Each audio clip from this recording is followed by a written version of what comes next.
here for a concert talk video, and it has been a very long time. Very long time since I've done a concert talk video. And if you guys don't know concert talk videos, basically it's like a concert review where I talk about a show and the venue and the set list and the whole shebang and basically the overall performance and everything like that has to do with the show. So this one I will be talking about is Ed Sheeran, and this is his Divide tour. I saw Ed Sheeran July 14th. If you don't know Mohegan, it's this big, enormous casino in Connecticut. He played 2 nights there. I went to the first night. I don't know if probably the people that are watching this video that went or were looking into tickets probably realize how insanely expensive these tickets were. Not really talking about Ticketmaster's price, because if you were lucky enough to get these tickets through Ticketmaster, God bless you, because it was honestly impossible for me. I tried doing a couple of the pre-sales when I got the code, and within seconds, literally, there was no tickets left. Like, none at all. And I kept trying to refresh the Ticketmaster app, and still, no luck. For like a couple weeks I was kind of like, well, I guess I'm not going to this show, and I was really bummed because I wanted to see Ed Sheeran, because around the time he announced this tour I got like really into his music, really appreciated his raw talent in singing and songwriting, and I realized too that he's written a lot of songs for various artists. But I was looking at like secondary ticket marketing websites and seeing how much these tickets were going for, and they were crazy prices. But I was trying to look for 2 tickets together, and I ended up finding pretty expensive tickets for upper level for Mohegan. But if you've never been to Mohegan, it's a very small arena. It only has the floor seats, there's a second level, and then there's the upper level. And even the upper level seats, or honestly any seat in Mohegan is decent, but I kind of wanted to be on the side of the arena, on either side, whether it be left or right. I found upper level seats on like the right side. I think it was the right side of the stage, maybe left, technically, I don't know. For, I think, they were like $2.50 a piece, I believe. As a whole, I spent a lot of money on both tickets. I'm not going to say exactly what the price was, but it was the most money I've ever spent on 2 concert tickets. It was probably one of the funnest nights I've ever had. Me and my friends, we hung out at the casino and went to different, you know, shops and stuff, and I did my first slot machine and won $98, putting a $10 bill in. James Blunt opened for Ed Sheeran, and if you don't know James Blunt, because probably a lot of people don't, sadly, wrote the song You're Beautiful, which is probably one of the biggest early 2000 hits ever, and it's one of the biggest songs ever. And I knew that song, but I didn't know James Blunt, and then I found out James Blunt did that song, and I'm like, what? So I checked out more of his music before the show, and I think for this set he played 10 songs, I believe, maybe a little less than that. And I gotta say, James Blunt, for an opening act, did a fantastic job. He was really funny, he had a great sense of humor, he interacted with the crowd, and he kind of just was like, oh, you guys probably don't know most of the songs that I'm playing on this set list, but before he played You're Beautiful, he's like, I bet you know this song and you didn't know that I wrote it. And then he played it, and it was freaking awesome. It was such a cool moment to see that song played live. It sounded great. His voice really sounded good in a live setting. So he did You're Beautiful. He did a couple of songs off of his newer album that just recently came out. Ed Sheeran, I guess, co-wrote actually a couple of his new songs. The last song that James Blunt played was 1973, which I was so happy he played, because that's actually one of my favorite songs by him that I recently got into checking out his music and stuff, so I'm glad he closed with that song. But he was a great opener. I think Ed did a good job choosing somebody that was similar, almost personality-wise, and kind of grew up the same way as Ed Sheeran did, because I guess James Blunt is also from the UK as well. And they definitely have a lot of like common threads, I think, in their music. I saw a live DVD of Ed Sheeran do like the performing at Wembley. It like came with one of my CDs, and so I was really stoked because he's known to just be him and a guitar and a loop pedal machine, and that's it.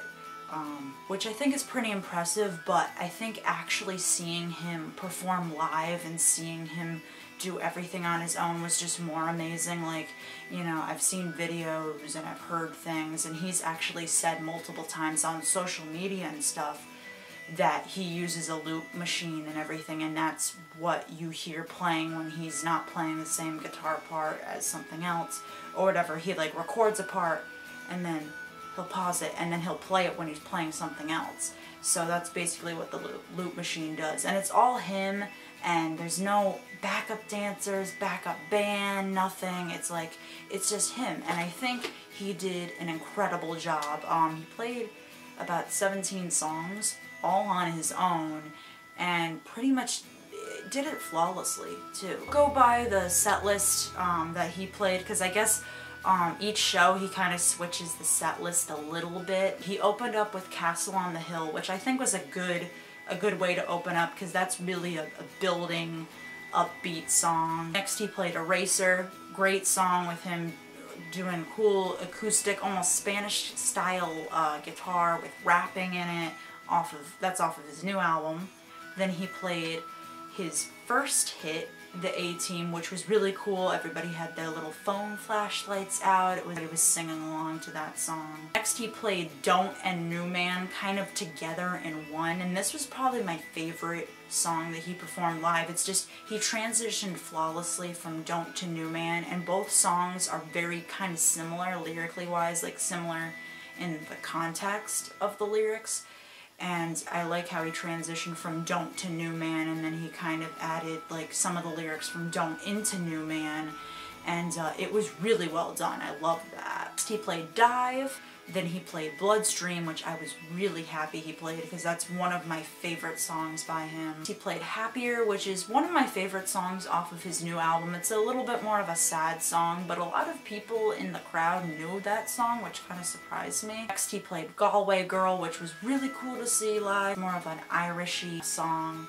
Next he played Icy Fire, which is the song that was, I think, featured on one of the Hobbit movies, and also I forgot to mention this too, behind him was these screens that had like visuals coming up, and the particular visuals for Icy Fire were really cool because it's like, it was like Ed and he was like in the woods and it had a lot of nature behind it, which I thought was really cool because the song Icy Fire, he talks about like nature and stuff too in it. Each visual in the background fit the songs really well too. Ed decided to play Hearts Don't Break Around Here, which is off of his new album, and that song's okay. It's not really one of my favorites, but he's like, oh, I really wanted to play it live and I think it sounds good live, and it did sound pretty good live, so. Next he played Photograph, which again, everybody was singing to that song, a really sweet but kind of sad, somber tune. He played Perfect, which is a slow, kind of waltzy love song. It was good live. It's not one of my personal favorites by him, but he did a good job.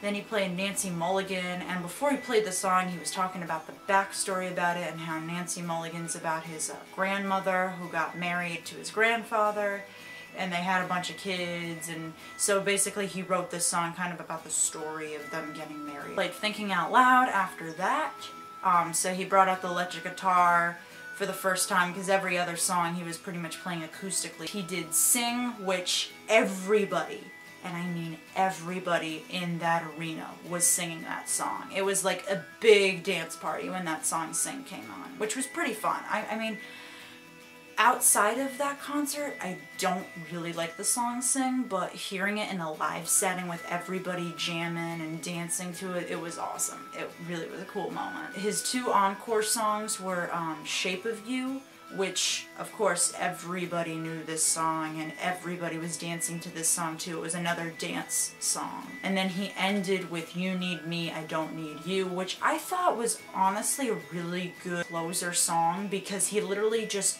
was spitting all of these rap verses, because if you don't know the song, he raps in it for the majority of it, pretty much.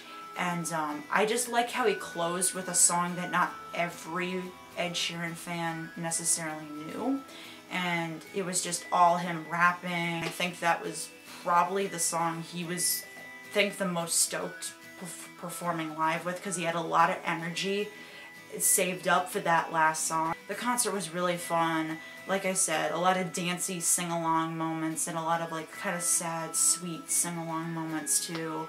I really give him credit too for just doing everything on his own, and it's kind of humbling that way, and him being as big and well known as he is and not having all that extra stuff with him while being in the spotlight, I really give him credit for. And I think that's what made it such a good show, is it was just Ed, and he was in jeans and a t-shirt, you know, with his ginger hair and his guitar, and that's all you need. That's all you need from Ed. I don't regret spending that money going to that concert. And as always, Mohegan Sun, you know, treats you really well there. I've gone there a couple times for shows. You guys want to see the stuff that I have or whatever, because I always show this at the end of my concert talk videos. I have a ticket, but this is the ticket. I also got this t-shirt. I wasn't sure about getting a t-shirt because all of them had the Division symbol on it because it was a new album, but this one I really liked because it had like a silhouette of him, and then it still says, ooh, Ed Sheeran right there. All the tour dates on the back. I also got his new album because I didn't have it yet, and this was actually the deluxe edition, so this has the 4 bonus tracks on it. I like 2 of the 4 bonus tracks a lot, so Barcelona and Save Myself are great. Save Myself is like one of my favorite songs.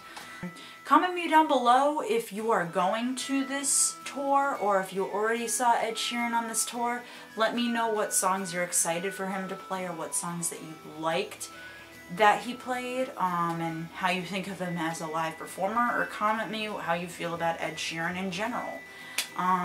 Anyways guys, I'll be going to more shows in the future, so hopefully I can do more of these concert talk videos. I just thought it would be really cool to do one on Ed Sheeran because it was a first time seeing him. So anyways guys, as always, stay brutal, stay tuned for more videos, and see ya later.